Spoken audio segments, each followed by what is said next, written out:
welcome to the Comic Conspiracy, episode 656 for the week of May 18th, 2026. My name is Ryan Higgins. Who's here this week? Ross Hager. And Kevin, for now. Toby's on his way. He'll be here. He'll be here any minute. Sure. So, any minute. Any minute. Are we starting the poly bets? We'll be 40 minutes into this going on? poly market bet on what time he shows up. Yeah. Within a minute? Within 3 minutes? 95% of Kalshi members say that Toby will not be here within the first 5 minutes of the podcast. So let's see if they get. Oh my God! Oh, you should have taken the bet. You should have taken the bet. You would have won. You would have won $1,000 on Toby not being here. Unless this is Lane. This could be Lane. We actually don't know. Is this Lane? Is Lane here? Is Toby here? Oh, Toby. Oh, okay, he's still in it. It's Lane. Okay. I didn't have video. Okay. And Lane. We got 4.5 minutes for Toby to show up. And Lane's here. Hello, Lane. We just started recording. Perfect timing. Well, while we were in for Toby. Somebody did win $20 betting Lane would finally come on late. So, there's that. Yeah. Finally, the news cycle has blessed us with major news mere hours before the podcast. I feel like it's always hours after the podcast. We're gonna Somebody messed up the release time. Yeah, no, big. Yeah, this feels like a Friday drop. So the fact that it happened Monday morning is pretty big news. We talked about the layoffs at Marvel that hit all. Oh, Toby was here in the first 5 minutes. Should have taken that bet. Okay, what are you gonna do? Should have gotten that bet. Okay. Who lost? It was Akashi. Polymarket had a 95% chance, 95% that Toby does not show up within the first 5 minutes of us recording. So, but you made it. Congratulations, Toby. Bitch, I told you a couple minutes. Yeah, but a couple minutes. A Toby couple minutes could be like an hour and a half. Like a couple minutes. Yeah. Well, Toby, you were here for the big news of the year. After we had the Marvel layoffs earlier. What is that? Is that technically last month? A month ago, because we skipped. Yeah, because we weren't here, so that must have been April. Yeah. Today we had the other shoe has dropped, where Dan Buckley, longtime president, right?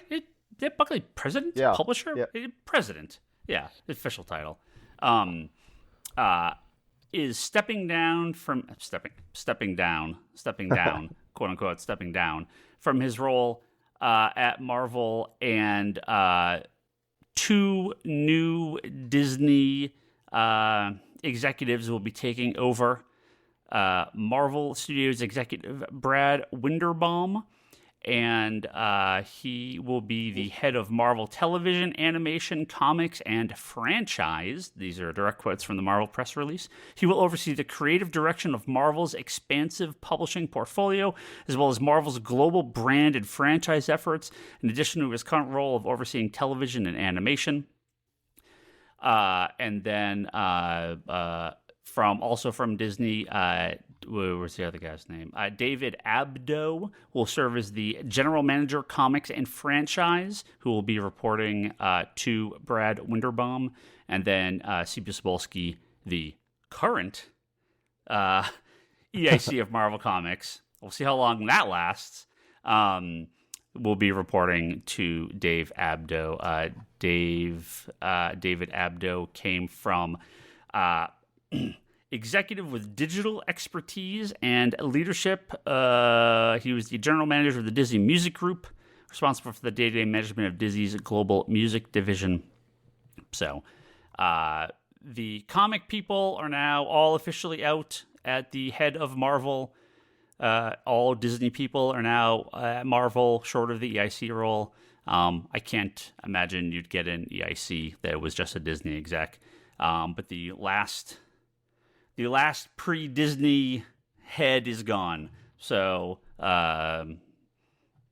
are still people at Marvel that have been there for a while, but I would think C.B. Cebulski and Tom Brevoort and a few of these guys unlikely to be around much longer. The old guard that have survived the first decade of Marvel under Disney I would think not much time left for those guys. Which I mean, you could say what you want, whether you like Marvel or don't like Marvel stuff.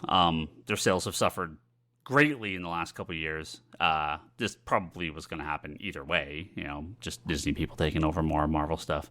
DC has had this right where DC Comics has been shoved around to different groups within Warner Brothers. There are obviously still comic people running DC Comics at the higher levels with Jim Lee, but they have been kind of shoved into different groups in the last decade. The sections of Warner Brothers as it's been sort of moved around. So this is Marvel, having now been fully integrated within Disney is now, Marvel, this Marvel division within Disney that runs all the different television, animation, comics, movies, all the MCU stuff.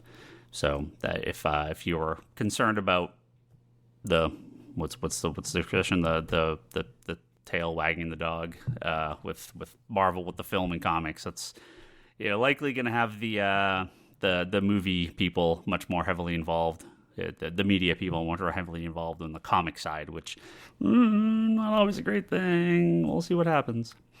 Marvel's needed some change for a while. Obviously, this has been a long time coming, so I wouldn't say too surprising, especially after all the layoffs. But this is Dan Buckley will stick on through mid 2027 to help the transition, but I would assume that's mostly just a kind of side role, and I can't imagine he's going to be doing too much with them. So big changes in Marvel. This is probably the most change we've seen in a company since Didio got let go at DC. There's obviously been changes at Warner Brothers at higher levels, but that doesn't really usually affect the day-to-day at DC Comics. I think this is going to be a much bigger difference. Yeah. I mean, I don't read Marvel comics very much, so I know you're Ryan. Ryan, you're a DC store, but have you seen, aside from the national sales figures, have you seen less enthusiasm for Marvel with your customers? Yeah. I'd say our numbers had kind of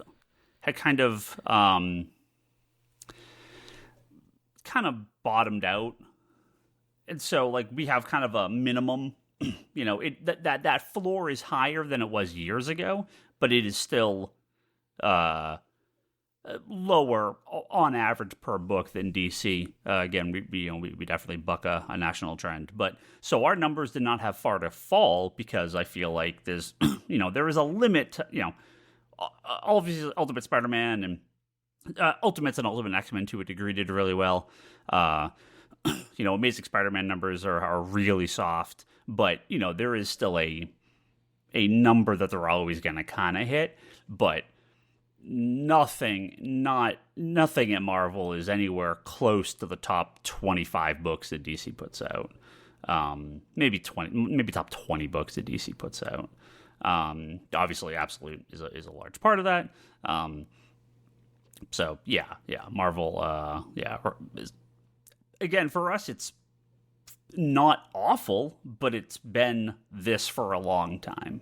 There was just that floor that I think they're always going to be at, and they haven't had any books that really, other than the Ultimate stuff, which is now over. So there's very little. No, they had those crossover books with DC that. You put a giant asterisk on those. I mean, by far and away the highest order, and Toby didn't put his FOC in order, of course, so I probably need to bump those numbers higher. By far and away the highest order comic I ordered this week from Marvel was the new Marvel swimsuit comic, because there's 20 variant covers and it's a bunch of half-naked ladies and occasionally guys. So obviously orders for that significant. Like what? You only show me 8. No, those are for other books. those are all the Marvel swimsuit variant covers for the Marvel Snap game, which they are making covers for other books. This is a completely unrelated Marvel swimsuit book. So how many swimsuits editions are we getting this summer? At this point, they're going to put them out every month because it's their best-selling titles. Jesus Christ. But yeah, I ordered way more of those than I did Spider-Man because I'm like, yeah, so much for Marvel content. Yeah. No, read it for the articles, right? Yeah, exactly. So yeah, you didn't send me those pictures. What's that? You didn't send me the other covers. You only sent me the snaps. I think there's a Campbell cover on there too. I think the main cover is a Campbell cover. No. So yeah, the first. Yeah, I mean, I'm sure if you're a big Marvel store, you've seen pretty dramatic drops in sales. Ours, didn't really have Didn't much have more to that drop. far to So fall. You cut the variants and you were still fine. For what's that?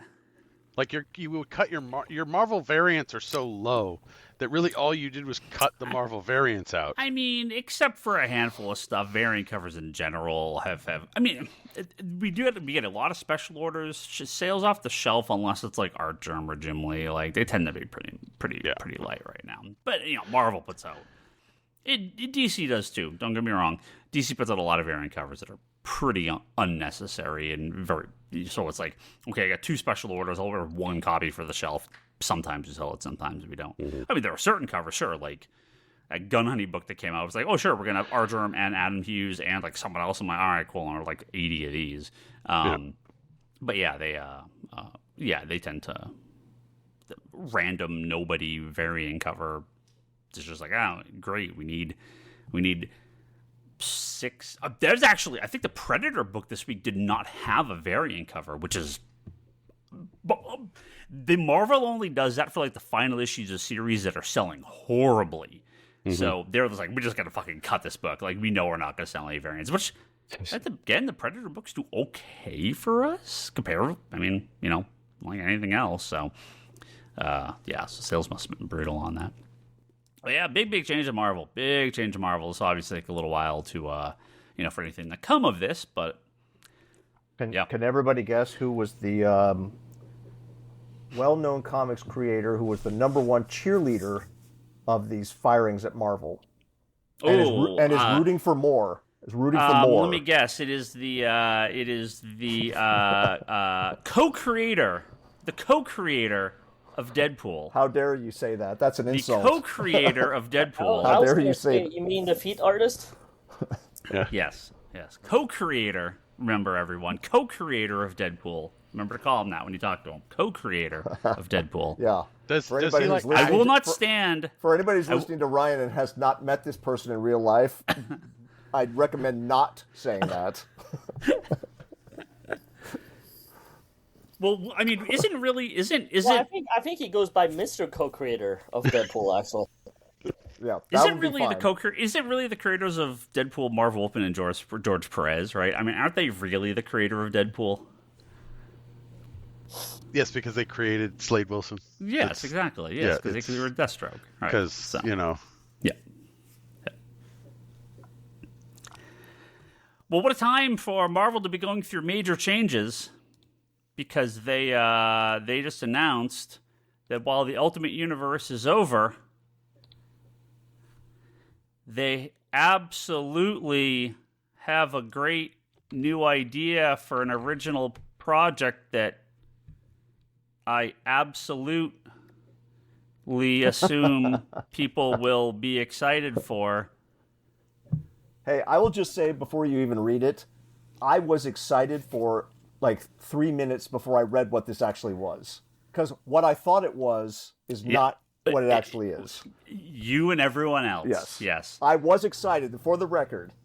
So, Toby, would you, if you had to guess what this absolutely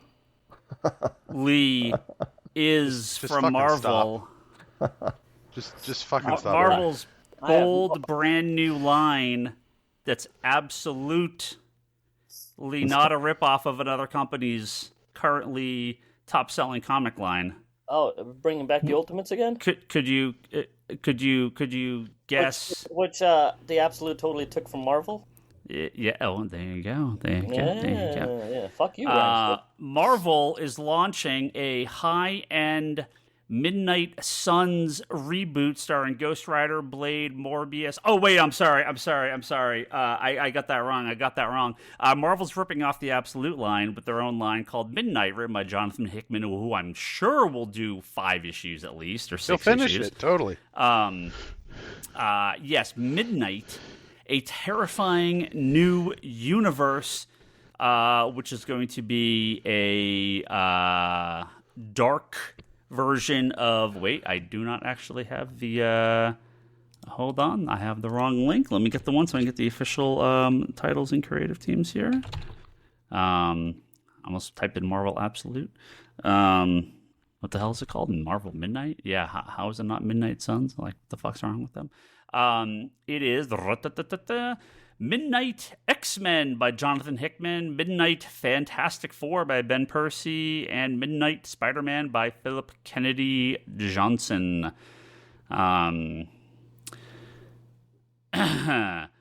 Directly from Marvel, the Midnight Universe draws in longtime fans and newcomers alike to enter a terrifying new world where anything can happen. Interconnected by rich lore building, Marvel's most definitive modern creators are given free rein to reimagine heroes with shocking twists and chilling transformations and boundaryless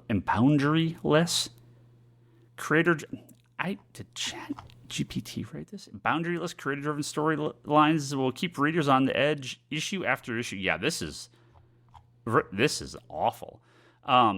They fired everybody. The X-Men no longer fight for acceptance; they hunger for blood. Didn't we do X-Men Vampires like multiple times? Yeah, X-Men Vampires. Yeah, that's been done multiple times. The Fantastic Four ventured into the unknown not to save the world, to unleash terror upon it, and Spider-Man discovers that with a great power comes something monstrous. So this isn't Absolute. This is Marvel Metal. And well, instead of doing a super awesome Marvel Knights-esque Midnight Suns, which Midnight would be the thing you're doing, it's going to be a bunch of horror-ish related X-Men minis that, it'll be fine for the 5 issues are published or 6 issues are published, but yeah, it's a bunch of nothing. So, man, so what if issues do we need to spec on? Yeah, exactly. Yeah, well, Dracula, that's in continuity, right? The Dracula Storm issue, was X-Men Annual 7? Was it 9 or 7? I pull it out of my ass. 8, something like that. I can't remember what annual that was. Something like that. Yeah, I mean, Marvel's done this horror stuff before. How do you not do some high tier creator? Bring him in, get Hickman, Percy and Phil Ken Johnson. I mean, good creators. Just get them to do something awesome. Ghost Rider, Blade, Morbius, get all the Midnight Sun stuff. Like, it's more out of continuity, random, pointless books that will, not be given a leash, and they'll get killed after whatever the miniseries is over. So, oh well. I think I do Marvel. Maybe the next time will work. We'll see. You have new bosses coming, so we'll see what they do. Are they doing the? Go ahead. Go ahead, Lane. I was going to ask if are they going to do the silly X-rated blind or extra page like the bloodshed crap? Oh, I'm sure there's going to be red band. I'm sure there's going to be blind bags. I'm sure there's going to be any gimmick they can to squeeze a little more blood out of the stone. So. Yeah, who knows? Are you planning to order big on number 1s? Obviously, we haven't seen any preview pages or anything. Yeah. It's X-Men annual number 6. 6. Okay, I knew it was I was there. I was around there. I knew it was in that area. Yes, it's X-Men 6. Yeah. No artists attached yet? There was, and no one I recognized. Sorry, artists. You don't recognize any. I pulled the page. Hold on. Artists. Who needs them, right? ChatGPT just do this now? Probably. Midnight X-Men by Jonathan Hickman and Matteo Della Fonte. Midnight Fantastic Four by Ben Percy and Kev Walker. He's okay. And Midnight Spider-Man by Philip Kennedy Johnson. And in his exciting Marvel Comics debut, artist Cy Tronc, Scietronc. Unfamiliar with 2 or 3 of those. So, Cy Tronc. I don't know. I have no clue. He did some Ted Bundy comic? What the fuck? I don't. See, that's his perfect training ground for this. Think that's the same person? I have no clue. That's fine. I mean, hey, everyone got their start somewhere. That's cool. Yeah, I mean, maybe they're great. I have no idea. I just wasn't familiar with them. You know what? You want to know, Ryan, how Walker's fine. You don't know how far my excitement was so far off on this. I was hoping, and I've always hoped, I know it's a pointless dream at this point, I love the Bronze Age Marvel horror stuff. Yeah. I would love to see updated Tomb of Dracula, Frankenstein, The Living Mummy, Son of Satan. I know they brought back Son of Satan, but all of those kinds of books, do them for today's audience. Because basically back in the Bronze Age, those are like superhero comics that just happen to have monsters. The stories are all like superhero stories, just in a horror setting. You could do awesome versions of those. And for a second, when I saw the headline of this, I'm like, is it finally happening? Yeah. Womp Literally womp. any other thing you could have thought of would have been more interesting than what they announced. So, yeah. Marvel. The House of Idea. You gotta take some swings here, man. Hey, you gotta take some chances. Remember that thing that was like gonna equal Sandman? You mean Sleepwalker, Sandman Done Right? Of course. No, right? no. The book that was like equated with literary, like with Gods? Sandman. Gods? Yeah, Gods. Yeah. I don't think Hickman remembers Gods. How many issues did Gods run? 8. Who fucking cares? I think it was 8. Yeah, it didn't run for very long. Don't care. There's like was there a Gods one shot? Like they brought it back for like, I don't know, some fucking Venom crossover or some nonsense. Like there was like a random Gods like one shot or miniseries that was part of one of these recent events. I'm like, huh? Really? Like not by Hickman. It's like, who the hell cares? Like what the hell is this? It's very, very bizarre. It's like, I'm trying to make this work again, huh?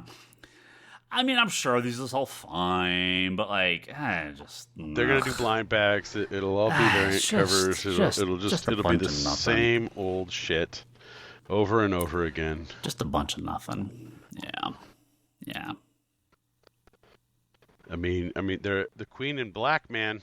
And they can't even wait till October to start this. It starts in August. Oh, Marvel. Well,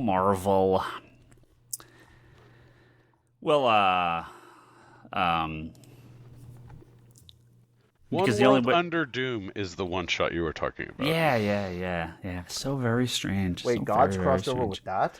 Yeah. There's like a random one-off. There's a random one-off. Yeah. So strange. So very strange. Brock, I know you sample a lot of things. Did you read Gods?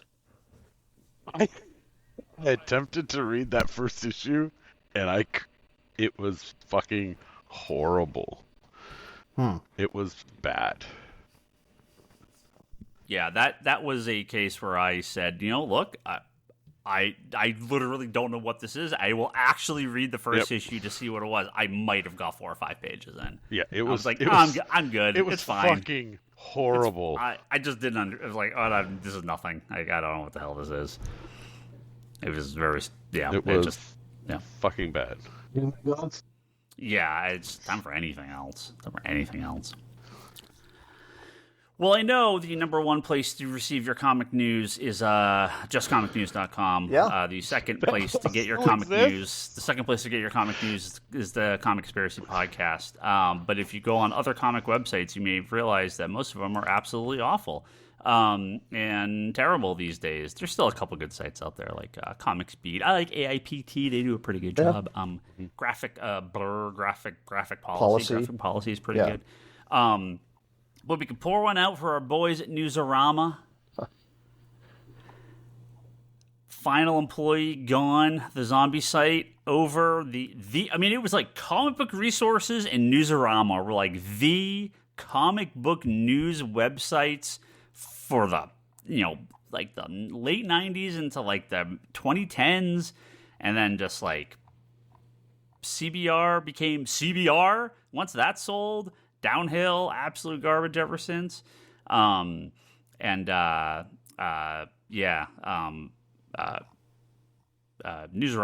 took the reins for years. One of the best comic news websites out there. But yeah, the last, I don't even know when did that sale go through? When did they start? Wasn't that like 2023? Oh, it was earlier than that. It was. It was like, I want to say like 2016. Well, when did Popverse start? A couple years ago. Yeah. But they do like was Popverse like pre-COVID maybe? Because it was this Chris Arndt, right, and a lot of the Newsarama guys went to Popverse. Yeah, they moved. But they did like a subscription model and like paywall stuff. I use them occasionally, but I don't check in on them too often. Let's see. Newsarama folded into Games Radar back in 2018. So that would be the. I mean, it was kind of dead. It was already dying by that point. So I want to say like 2015, 2016. It was already starting to die. But yeah, there was a solid 15 years there probably where Newsarama was like, Newsarama next to CBR were like the two big comic news sites. And yep. Real sucks. Really sucks. Seen Newsarama gone again. Zombie site, but Have you anybody clicked on CBR lately? No, God, no. I mean, it's got to be just all AI trash right now, right? It's this. I knew a couple of people who I talked to at one of the San Diego press events who were just like, they're just being like, the demand was, and these were paid people, so not volunteers, but the demand was like the number of listicles that you have to produce, not weekly, daily. Oh yeah, CBR turned into all listicles. Yeah. And so when you're doing like the top 10 Wonder Man costumes, as you're spending 2 or 3 hours writing that thing, whatever, to be paid $50. Yeah, it's like I didn't even know. But they don't even. It wouldn't even be. I assume I have not been there, but I assume there was lots of assisted writing going on today. Because why would you pay anyone to write these articles? Of course, yeah. It's just absolute churn. This is AI, but you're actually paying people to do it. It's AI quality, but you're paying people to do it. Comicbook.com, again, probably puts 400 articles out a day, right? It's just how much slop can you throw at the wall to get the takeover SEO rankings, but now that doesn't even exist, so you're feeding into AI and not getting rewarded because AI just steals your word and puts it on the Google page. What did I do? I restarted my computer. I had some update. I restarted my computer when I went back and because I use Chrome and Gmail. When I logged back in, I typed it in the search bar, so it auto searches on Google, and it didn't pull up a Google search result. It auto defaulted me to like their AI results page, and I'm like, what the hell is this?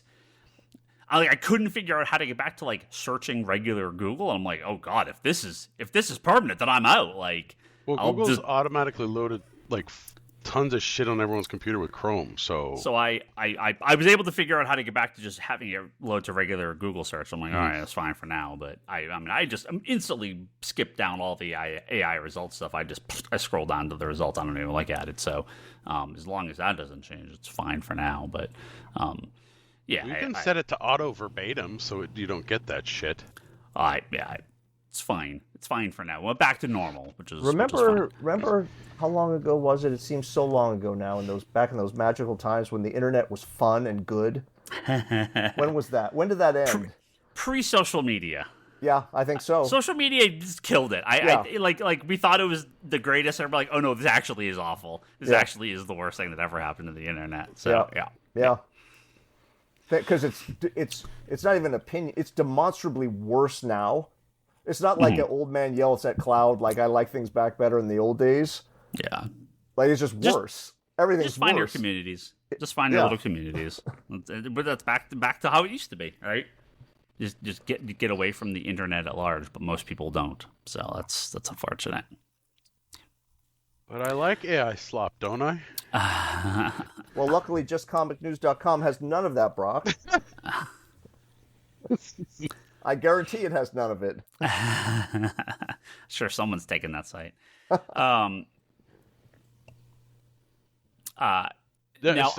Bleeding Cool is still around, right? Yeah. Oh, yeah. Bleeding Cool's still around. Again, I also have long unfollowed Bleeding Cool, but it is still around. Now, this is an interesting one. I don't know why. Kevin, maybe you have some insight in this. Lane, maybe you have some insight into this. Alex Ross has not done any work for DC in quite some time. I'm not sure if something happened. Well, I know what happened there. What happened there? Well, you start listening to this podcast, and he goes, "Fuck DC and fuck." Yeah, it's my fault. It's my fault. Yeah, it's totally my fault. Well, he is a fucking dickhead, according to his Since we're title. not a video show, I'm winking. Yeah. Since we're an audio-only show. He's winking. Alex Ross has not done any work for DC in quite some time, but that is technically changing with the release of the JLA Avengers facsimile editions, which are coming out, as Marvel and DC both announced that Alex Ross will be doing and again, I believe this is new art. I have not seen this before. If it's a new. Reused piece of art, it is new. Okay, okay. A new piece of art. It's a connecting cover, one for issue 3 and one for issue 4. So both Marvel and DC get one, and it is his homage to the original George Perez promotional artwork for the JLA Avengers series that never happened back in the 80s. But a piece of promotional art that you can see everywhere. It's his take on that art. Fantastic, like Silver Age, like 70s, 80s, 70s, early 80s. It's just that great classic take on all these characters. And easy must buy. I saw it quick and I was like, I'd get facsimiles with that art. I wish they'd save it though for like a hardcover or something. Like why fire that shot on just a number 3 of the facsimile? Well, it's 3 and 4, right? So it's for the 2 issues. They go together. The problem with using this art for like a book cover is that it's one team. Maybe it could be like the Marvel version and the DC version, right? Like you can pick which version you want. I mean, they could do something like that, but yeah, this is these are going to be 2 connecting variant covers. Awesome. Oh, only awesome. 2? I thought it was 4. No, so 1 and 2 don't have that. They have other covers. 3 and 4 have this 2-part connecting piece. But it's a nice piece of art. It's amazing. Yeah.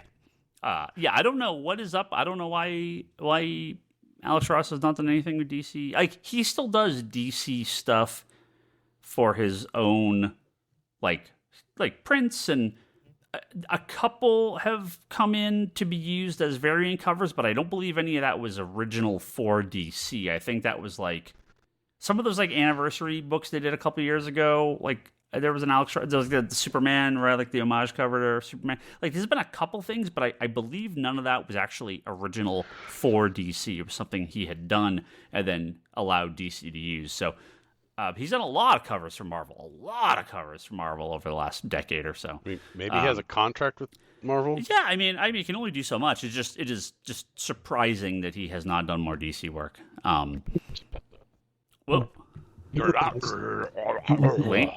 Lane, you're all robot-y.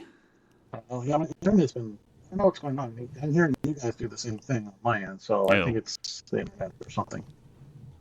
But I think it's mostly just the DC stuff was mostly for gallery stuff. Those big gallery prints he does and everything. Yeah. And then it was just he has a nostalgic fascination for Marvel. Yeah. Yeah. So that's kind of why he sticks to it, and they let him roam, do whatever he wants. He's in the Fantastic Four book. He's working on another book right now. Well, he did that FF one. Yeah. No, didn't they announce it? It's Yeah. You did it. What is you this? talked about it a couple weeks ago. Yeah. So it's going to take a while till it comes out, and it takes a while to make them. So that's what I'm saying. Like, he doesn't have time to do a whole lot in between. Yeah. Oh, he was cranking out those variants for or those covers for Hulk. He was doing those Hulk covers for a long time. Yeah, and then Fantastic Four. So, but yeah, cool to see him do some more DC work. And those instant buy for me. So I'll get those covers. Are you going to buy 1 and 2, or are you just buying 3 and 4 for that cover? So I do not buy a ton of facsimiles of stuff that I already own. However, I did order the foil variants for those because I did get the foil variants for Crisis on Infinite Earths, for those facsimiles because that is, a unique format. And I'm gonna get the foils for JLA Avengers. But yeah, if he's doing those for those, I'll get those too. Like I will. No problem. Quad dipping on JLA Avengers. I don't do it often, so these days. My variant cover. I mean, again, variant covers rule the world. Don't get me wrong, but I'm buying like the fewest I've bought in a long time. I've really cut back to just the titles. I think the more they make that I sort of like, oh, do I really need these? Like. I'm like, oh, this is cool. There's variant covers for this stuff. I'll get these. And I'm like, oh, there's 6 for every book. Never mind. I'll get none then. It kind of has gone the opposite way with me. So, but do not get me wrong. We still have a shitload of variant covers. Hey, remember Vision? That comic book character that appeared in the Avengers movies? Remember when he turned white and then flew away? In a TV show? And he said, I'll be back? Well, apparently that's actually happening. That VisionQuest show that I long assumed was just like not a thing anymore. Like Marvel keeps making these shows, and they're like, yeah, show's happening, and then you don't hear about it for like 5 years, 6 years, and then they're like, oh, I guess this is a thing now. Please watch, and then no one will watch it. But VisionQuest will be out in October, so hooray! I kind of remember what happened at the end of WandaVision. He turned white. I remember that. He flew away. I remember that. That's kind of it. We'll see what happens. I love Vision. He's great. I legitimately love the character of Vision. I really do. So, I am excited to see what they do with him in a show. But it just feels like, boy, this would have been nice 5 years ago, not now when nobody cares. So, but yeah, we'll see. We'll see. Anyone care? You gonna watch it? I'll watch it. You better watch. Is this be the first? Ryan, you better watch Andor season 2 before you watch the damn VisionQuest. But I like Vision. See, like, I don't give a fuck about Agatha Harkness or Echo or Secret Wars or fake Wonder Man or any of these characters. But like Vision, I actually like it. This is a real character from the actual movies. They got pretty right. So I'm like, okay, like I'll watch this. Like, I hope it's good. Like Daredevil, I haven't seen anything. Like, Daredevil's the only thing I've seen. So, no Punisher? Daredevil and Punisher next episode we're going to talk. I haven't seen Punisher yet. Yeah, we have a guest coming on to talk about Daredevil and Punisher with us next week. Or 2 weeks. So if you haven't... Does he have any pants on? He does have pants. Oh. But yeah, so, I mean, yeah, I'll watch Vision. I hope it's good. I'm not expecting much, but yeah, when you're this far out, it's like, good lord. Like, Kevin, by the way, he just told you that he will not watch Andor. No, I will watch Andor. He will choose Vision over Andor. No, it is just... But he has time to watch Andor before Vision comes on. Yes, I will... No, he doesn't. No, he doesn't. Now, this is the thing. I'm going to get Disney Plus in July because it's a 31-day month. So I'm going to most likely watch Andor Season 2 before Higgins. Yeah, what? Well, I'm watching... Well, can Andor Season 2 be my next, like, regular show I watch myself because Leanne doesn't watch it? Yes. Because I'm watching Godzilla, or I'm watching Monarch Season 2 right now. Did Leanne not like Season 1? What's that? Of Andor? She didn't watch it. No, she don't. I think she only watched the first couple shows and hasn't watched anything since. Andor. You didn't watch Andor. All right. Well, you guys can thank me for hammering this recommendation. Oh, I've given up. I don't know why you bothered, Kevin. I'm actually I want to watch Andor. I'm going to watch Andor. It's in the queue. Very much. The rest of the Star Wars stuff. I believe you. It's in the list. Like it's in the queue, but it's just not at the top of the. Are you? No, Ryan, we're watching The Boys right now. I actually do not want you to watch it because by the sheer chance that you might like it, that'd Andor? be troublesome. Yeah, no, Andor, because then Andor was amazing. The first season of Andor was fantastic. I mean, without a doubt, the best Star Wars. I need to start hating it now. Andor? Yeah, season 1 was incredible. Like, so I'm excited to watch Andor season 2. It pains Toby the rest of Star Wars sucks so bad that I've thrown me off watching any of it. I'm like, ugh. Okay, Ryan, circling back to something else you mentioned, It's a Star Wars movie coming out like next week. That's kind of weird, isn't it? Will you be watching Secret Thursday? Invasion at any point? It's in the list. Okay, Wonder Man is the only show that I did not even put in the queue because of fake Mandarin. I will not watch it, and I will not watch it. Every other show, it's in the queue. It's in the queue.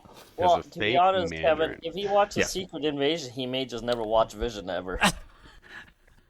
No, I have to finish Thor. I have to finish Thor season 2. We got like 3 or 4 episodes in, and I'm like, this is fucking abysmal. What are you talking about? Thor season 2? Loki, Loki season 2. Oh. Loki is fucking wretched. But it's also because it has fucking stupid ass Loki Kang in it, and so it's like, this is fucking worst. God, how's it feel to be the old man? It's just all so bad. And these are the guys taking over Marvel Comics. Enjoy. So what's the worst they can do?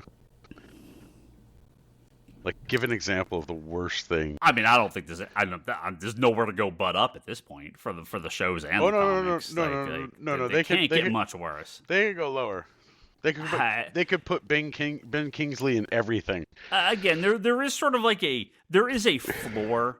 Like these are how bad it is. Yeah, like I have a level of expectation for the comics and movies and shows from these guys. Just get it with DC. Like this is not like some like absolute trash budget. Like CW. I know what I'm getting in with CW. Right. That was about quantity, not quality, and I'm totally fine with that. If Marvel was like, we're gonna have like 7 shows on like ABC, I'd be like, yeah, okay, these aren't like Agents of S.H.I.E.L.D. I'm not expecting it to be good, but you're expecting like some interesting things to happen, and they failed even on that level. But yeah, I when it's the Disney Plus shows or theatrical movies or and the comics side, they're gonna get those kids, man. They're gonna start doing more teen boppy stuff. Oh God, Jesus Christ! Welcome the Young Avengers. Wow. I mean, the Young Avengers movie should have been like 4 years ago at this point. They're gonna be like in their 40s by the time that movie comes out, or TV show or whatever. They're not gonna be kids anymore. T'Challa's kid's gonna be. Yeah, he's gonna be like 35 by the time he actually gets a role. Like fucking Miss Marvel, like she's already like fuck off and go do other stuff. Like I'll help him cameo in Avengers and never see me again. So they're all just gonna go off and do other stuff because those movies came out 100 years ago. Speaking of movies that came out 100 years ago, the Batman Part 2 is finally filming, and finally under production, getting Matt Reeves posted some fun, very non-spoilery early photos and early shots from some. This is when Ryan starts to believe. It's gonna be snowy. When's Clayface come out? Clayface is this year. It's like October or something. Yeah. Ryan, are you typing? Am I typing? I am not typing. Me, sorry. Oh. I'll turn your mic off. That's my bad. It's okay. I thought Ryan was looking something up. I'm like, you seem to be talking off the top of your head right now. What are you looking No. up? No. I started tuning right out when he talks too much, so I started working. He forgets to mute it. Hit that mute button. Yeah, I was like, talking too much. Let me. I started reading emails and started replying to people. Yeah. Sorry, Obviously excited for new Batman. Again, I would have liked this movie to come out a couple of years ago. It's quite a long time, but it's its own self-contained thing, so I'm a little less concerned with that. Who's the villain in it? Don't know. They did officially cast Bucky. What's his name? Sebastian Shaw. Sebastian Stan. Sebastian Shaw. That's an X-Men villain. Sebastian Stan. He's someone. People believe he's Harvey Dent. I don't know. He'd be a good Harvey Dent. It's Snowy that That makes leads me to think Mr. Freeze, yeah. Or But- Penguin. I don't know. Could add maybe- more to the Penguin thing. Maybe you're gonna walk into the theater and it's actually just gonna be just Batman Returns. It's just gonna be Batman Returns up there, Max Schreck. So good. Like a straight remake of Batman Returns, but just with No, it's just gonna be Batman Returns. They're just gonna hit play. It's gonna be Batman Returns. I was thinking like a shot-for-shot remake, but with this new cast. I'd be okay with that too. Like I'd be okay with all that. They're dancing some Susie and the Banshees. Hell yeah, man, dude. Oh man, Batman Returns is so good. Yeah, the Matt Reeves Batman with those penguins with the big striped rockets. yeah. The rockets. Fit right in. Yeah. It fit right in. Remember when that Christopher Walken? Remember when that like clown goes up to him and he throws him down the sewer and he throws the fucking sticks of dynamite down and it explodes that guy? That's pretty great. Yeah, Batman just murdering all these clowns. That's wonderful. Except in this, you'd have Colin Farrell running for mayor, right? It would be the subplot. Interesting. Yeah, looking forward to Batman. Should be good. Hopefully. Lane, I'm sorry though. You cannot look forward to the Wildstorm universe coming to the big screen because the Authority officially not happening at this point. James Gunn confirmed that it didn't work in terms of the larger DCU, both in terms of the story and practical concerns. It's a possibility down the road, but as of right now, Authority is not happening. So No authority. So you're not going to respect the authority. Correct. You just have to deal with your Superman. That was her face. The engineer. Yeah, the engineer showing up in Superman, which she's so different anyway. Yeah, it's barely the same character. I mean, we're starting to get more Deathblow's back in the comics, so we'll see where things go from there. Yeah, I personally prefer Wildstorm to be separate, like to be its own thing. I don't think you need Wildstorm in the DC universe, but they a Wildstorm TV show, like a Wildcats TV show, like an R-rated show would be great. Like, there's stuff you can do there. You could do the Authority. Fuck, dude, just go to Amazon and say, hey, you like The Boys, right? We have The Boys. It's called The Authority. Like, okay, you want that next? Well, there's talk of also just moving the Authority to animation, too. So, that would work fine. If you want another Invincible, sure. Here's the Authority. You can do that too. So super budget at least. Yeah. So, no Authority. That's unfortunate, but not. I guess not too surprised.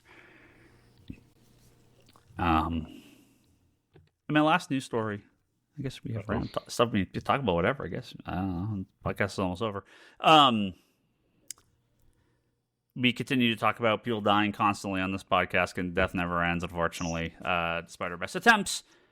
And so we lost another really great creator, Gerry Conway, longtime comic creator of Marvel and DC, co-creator of The Punisher, responsible for the death of Gwen Stacy, writer of that classic story arc, creator of Firestorm, one of my favorites, Power Girl, Vixen, Miss Marvel. Long-time writer at Marvel and DC. Just a lot of TV work, too. He was a showrunner on one of the Law and Order spin-offs. Yeah, that I didn't know. That's random. Right. I know he did TV work, but I didn't know he did, show running work. Right, so, yeah. passed away back on April 27th. So we did not record last time. So You were worn out from Free Comic Book Day. I was wrecked after Free Comic Day. I think taking over, a character like Spider-Man. When did he? Did he take over? Did he take over? No, who took over directly after Stan Lee? God, I have to pull up the timeline of writers. Oh man, that's going to be a hard challenge because you got Len in there, Gerry. Yeah, I'm trying to remember the order in which they did them. But I think Conway wrote. Most people would argue probably like that next like great run of Amazing Spider-Man. Yeah. A lot of those later changes to Spider-Man, a lot of those, when you get out of those early Stan Lee stuff, when you get into the 70s. Steve Ditko's a co-creator. Well, yes. Roy Thomas was 101 to 104. Yeah, I was going to say. I barely remember him doing any Spider-Man. Roy was like the emergency. I need somebody on this. Gerry did 111 to 149. Yeah, okay. So he's kind of like that next, the next long run, Yeah, and then Lee Wein did it after him. Alan Wein, yeah. The Wolfman. Yeah, so, yep. Really great. Obviously, Punisher, probably is his biggest contribution to comics. Good timing too, because we just had that Punisher special. So, yeah, unfortunate. Well, Gerry is just, you can't even. I think he doesn't a lot of time. Well, there were a lot of tributes to him, obviously by creators who grew up on his work. But I think Gerry, the problem for as far as like notoriety is, Gerry is not Alan Moore or Grant Morrison or Gaiman or Bendis or where Gerry came in the era when it was about the song, not the singer. Like there was going to be no fanboys who are like, I'm going to follow Gerry Conway around to every title he works on and buy it all, like you have today with writers. So he just did, like, every book that he did was just like the best version of what that would be, of a monthly newsstand or later direct market comic. So you had Gerry on the Satellite era Justice League and also the Detroit era later. You had Gerry on Amazing Spider-Man and then later came back and did Spectacular. And also the writer of what child me would have argued is the greatest comic book ever made, and adult me would still have it in my all-time top 10, which is that first Superman Spider-Man crossover. Yep. I mean, it's just still, and I think if you find certain guys of a certain, I think it was at Rose City a few years back, who was talking about that being the greatest crossover is Bendis. It's like, it's perfect. If you just read it now, and you're going to go like, well, it seems so kind of simple because it's written, it's Bronze Age writing, right? Yeah. But it's perfect. If you knew nothing about Superman and nothing about Spider-Man, I know who's in that situation, but let's just say that you could pick that comic up and not need anything else at all. You wouldn't need to know anything else. It's all there. Same thing with, he wrote that fantastic Justice League 200. Oh, his run of Justice League is great. Yeah. I should mention that too. Yeah. I think facsimile's out soon. 200? I think. Yeah, they do. Oh, I didn't know that. I think his and a lot of the writers of that era in the mid-late 70s, early 80s, they weren't the guys that created the characters. They weren't the sort of the name was bigger than the book, right? But they were the ones that sort of took those original characters and stories and added to them, and was that earlier batch of people that were really adding continuity and taking those original stories and expanding, because a guy like Stan Lee would obviously write to a point with these characters' lives, and then it's like, okay, we have to go to the next step. Where do we go from there? Justice League is a perfect example of, I mean, you can read 100 issues of Justice League and it's kind of spinning its wheels, right? It's like a lot of Silver Age DC books. And It wasn't until the the 70s and obviously into the 80s, but in the 70s, those books started to become a little bit more. There's more going on. There's more characters. There's more continuity. The villains get bigger. The stories get bigger. There's very few books he didn't at Marvel and DC didn't have his fingers on. Well, I'm sure our friend Timmy wouldn't mind. Timmy was the Gerry Conway whisperer in the later years of his life. I'm sure Timmy wouldn't mind me telling the story of the DC book at San Diego. When was that? 2 years ago? Ryan, when's the last time you were at San Diego? 2 years ago? Yeah, that was 2 years ago. Or 2024, yeah. Yeah. Where he had told you, like, I had brought the book. Gerry was there with his wife. Timmy was telling, Timmy's, of course, running around everywhere at those shows. And so we're trying to coordinate to meet up at Gerry's table. And it's so complicated getting the schedules lined up. We get there, finally pick a time. So Gerry's charging $20 a signature, which is fine. That ship has sailed now for that book. So I'm not even objecting anymore. And I never said anything, but Timmy's like, oh, don't worry about it. You won't have to pay that. I'll take care of it. So he goes up, he's talking to Gerry and his wife. I'm standing, maybe 5 feet away, talking to him. He's pointing back to me. They're nodding. Timmy comes walking back to me because then he has to leave. He walks back to me and he goes, okay, you're all set. Go on up. So I go up with the book. Gerry signs it. And then the wife goes, that'll be $20, please. And I just wanted, and Timmy was gone at that point, but I wanted to, what did you say? What were you pointing back at me? Why did I need you here? I could have just walked up to them. For everybody else, it was $10. Yeah. Right. Well, yeah. And then he was at GalaxyCon. He was at GalaxyCon also. That's fine. Yeah, but I did it. He's like, you won't have to pay. I'll take care of you. And then when I told him later, I'm like, I don't know what you said to him, but they asked me for $20 like I was just some rando customer, and he's like, classic Gerry. And that's all his response was. But okay, at least he's in the book, right? I missed Len. Yeah. I legendarily missed Len in the book, so if I had missed Gerry, I would have really been kicking myself. Hey Kevin, there's like this what's it called? Not psychiatrists, what are they called? The ones that talk to the dead. With the orbs and shit. Oh, a seer? A medium? Medium? Yeah, we could go one of them and we could conjure up Len for you and see. I could sign it. They can possess my body outside the book for you. Oh, okay. Yeah, if we can do it, let's do it. We could have a live Patreon recording of the seance. We could also do a whatnot at the same time, and you can sign other books, and we'll sell them. Yeah. Let me conjure up other. Yeah. This went over the line. This started as a funny joke, and maybe it wasn't that funny, and now it went over the line. Sorry. We're horrible people. Yeah. What's it? That's all I've got. Well, I'm going to throw one quick topic on the way out the door because Brock teed it up. Let's do Ryan, it. Brock, also tell the public about your experience at Free Comic Day this year. Ryan's favorite holiday. Me? Yeah. Well, how was it? Yeah. Yes, because we worked it. How was Free Comic Day? Yes. Because it was so good that you had to cancel a fucking podcast episode. Bitch. Yeah, it's fine. It was Free Comic Day. I was busy as shit.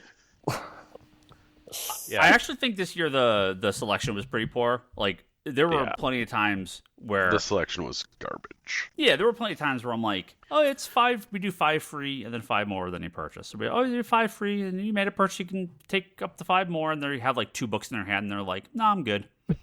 That just didn't happen in previous years. Yeah, I had a lot of that. I had people like they would pull like 3, and then they go make a purchase, and they come back. I'm like, you can get 7 more, and they're like, I'll take 1. And I was like, okay. Yeah.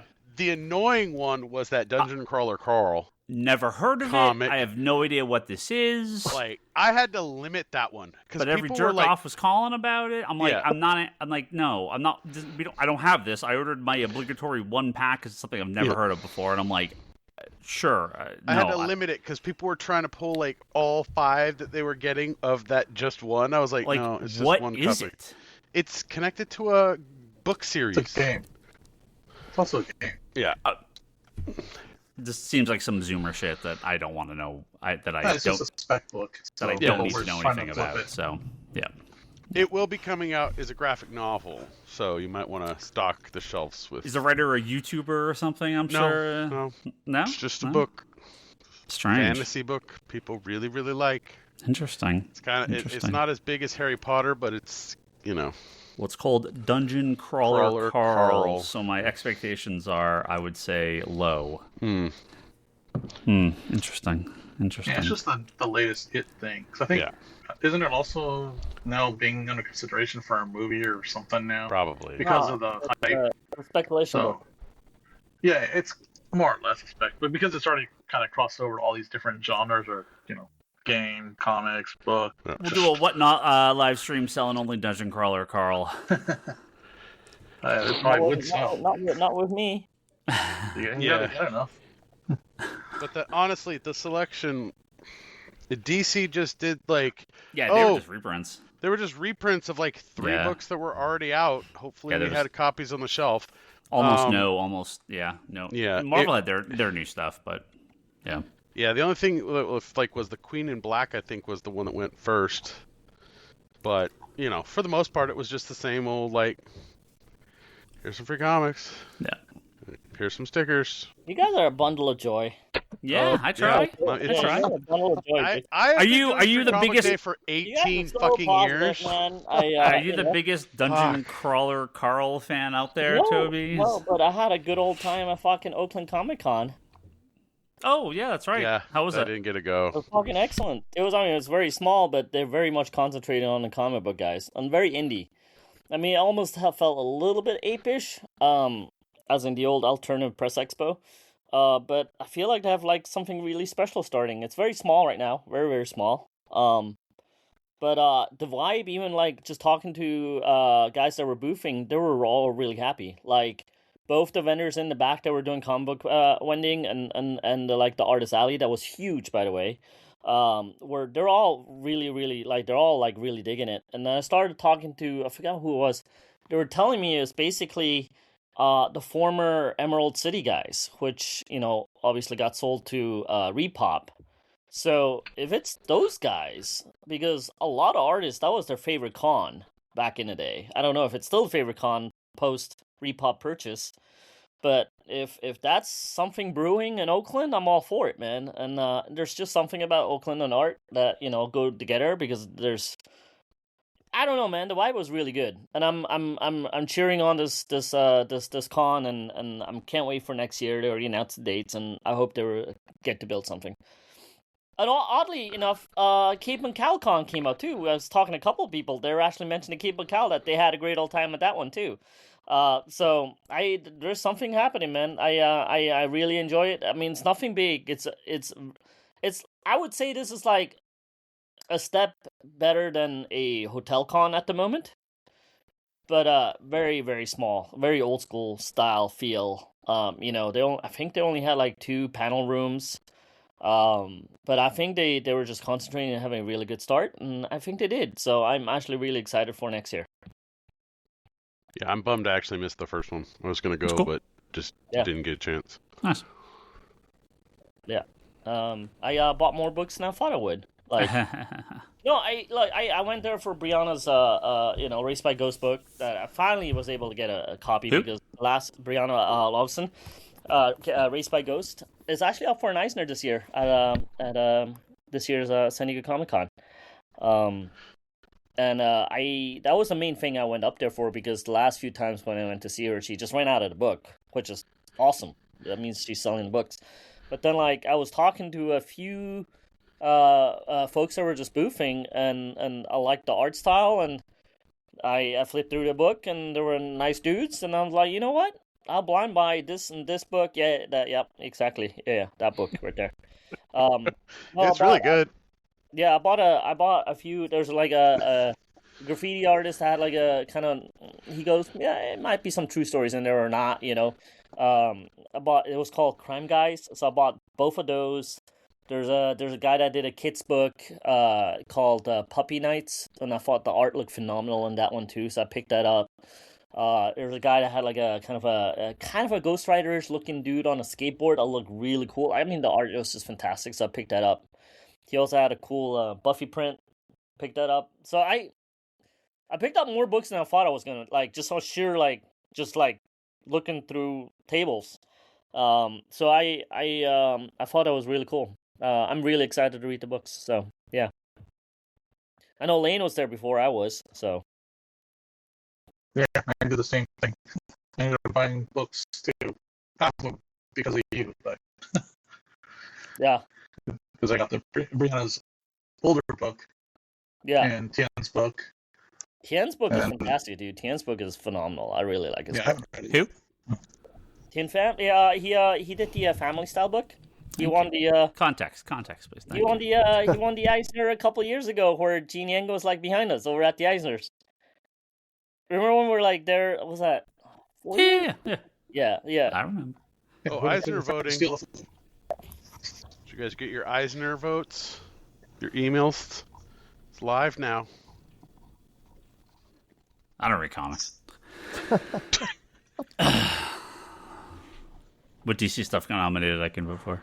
No, fuck DC, man. Indie all the way, man. Well, you get a vote so you can counter my Indie and local folks, man. I'm like the voters for the Oscars that haven't seen any of the movies they vote for. I'm all in on indie and local folks at this con, and nice.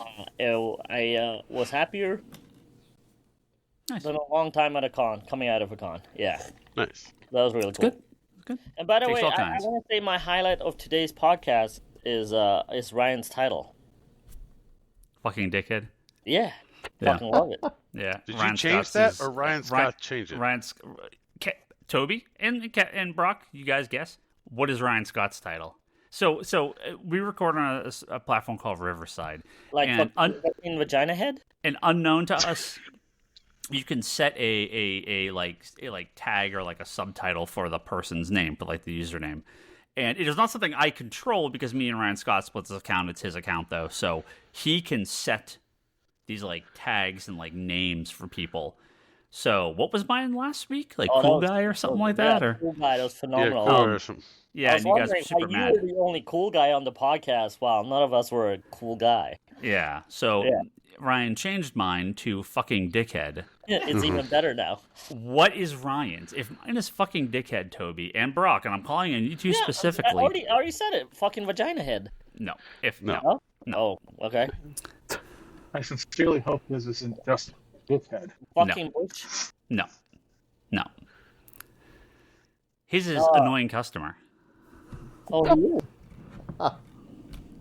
he is. You get the reference? Yeah, no, it's you get the reference from Clerks? Okay. Very fitting for him, and very fitting for you. So I think he nailed it on both accounts. Yeah. QCat, what's his name? Annoying customer? Yeah. Fucking dickhead. Oh, Kevin Smith, you made a good movie one time. I think that's it. Unless there's something else. Anything else? We good? I don't know. Yeah. Okay. The store's got their Big Ten restocked. Apparently, everybody's calling for Ben 10. Ben 10? Ben 10, yeah. Ben 10 was a solid cartoon. Yeah, there's a new comic.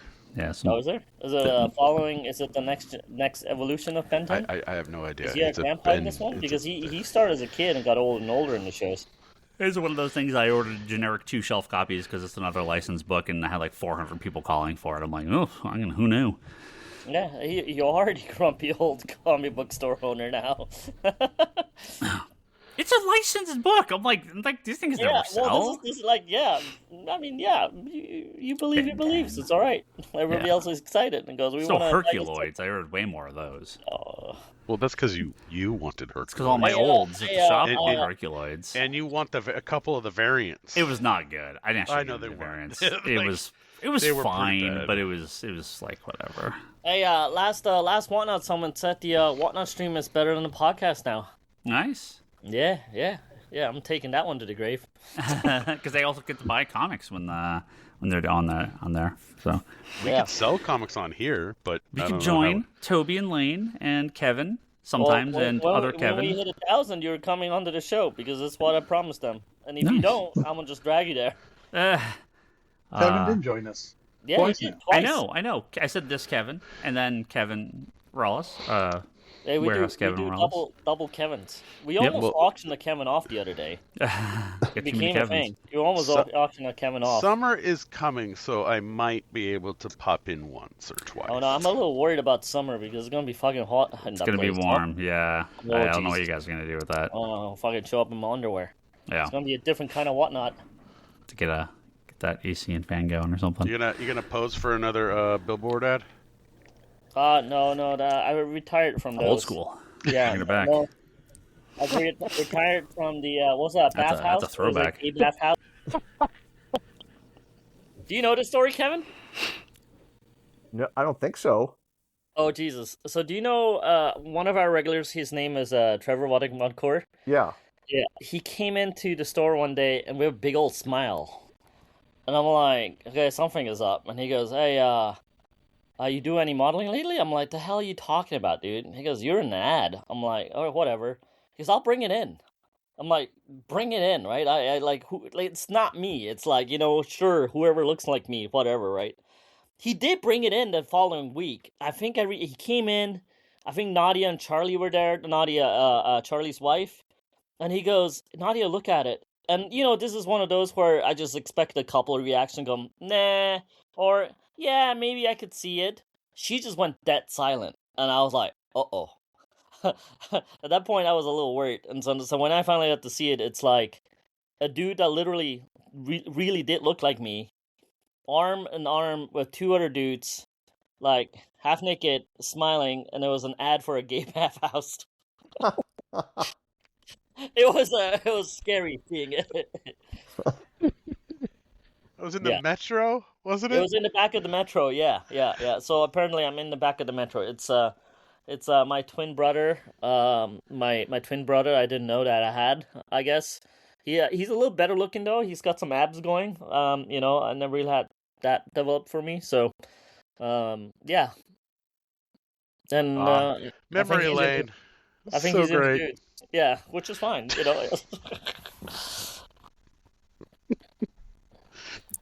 Old school. Yeah. We'll have to find the ads for the whatnot. Oh no, you don't. No, you don't. That can be left in the past. I might have a copy of it somewhere. No. Why, Brock, do you have a copy of that? Because it was fucking hilarious. Yeah, that was very, very worrisome. Thank you, everyone. And thank you, Joe Duff, Kelsey May, and Jimmy Rivera at the Social Forum Podcast, DDT Wrestling, and Grace the Nurse Podcast on YouTube. And Jimmy will be joining us in our next episode. Talk about Daredevil. And oh, he does have pants. Mm-hmm. Yep. Yes, he does. Yeah. Go check out comicconspiracypodcast.com for all our previous episodes. Patreon.com/comicconspiracy if you'd like to kick us a couple bucks. Always appreciate if you like some support positivity and want to get away from all this negativity, you could come on our Tuesday night stream of Whatnot and selling Ryan's books that we have in our warehouse. Look up Comics Conspiracy Tuesday night, 8 p.m.-ish Pacific time. There's Toby actually people that started paying attention and go, wait, there's a podcast? And I was like, yeah. So if any of those new listeners are joining us on these new ones, I'm sorry. Yeah. Head over to comicsconspiracy.biz to find all our... that's our website with all our shop info and all the comics you can buy from us in the warehouse. And check out conspiratorBrock.com. It's Brock's website. We post stuff occasionally. Our previously mentioned friend Charlie, Wanderers in the Fourth Dimension podcast, talking about Doctor Who. And Kevin's interview series, Between the Panels, fmbasepress.com, and a page I love at Comic Art Live on YouTube. Go check out those interview series and shows. And my wife Leanne is at leannehill.com. You can see her artwork on there.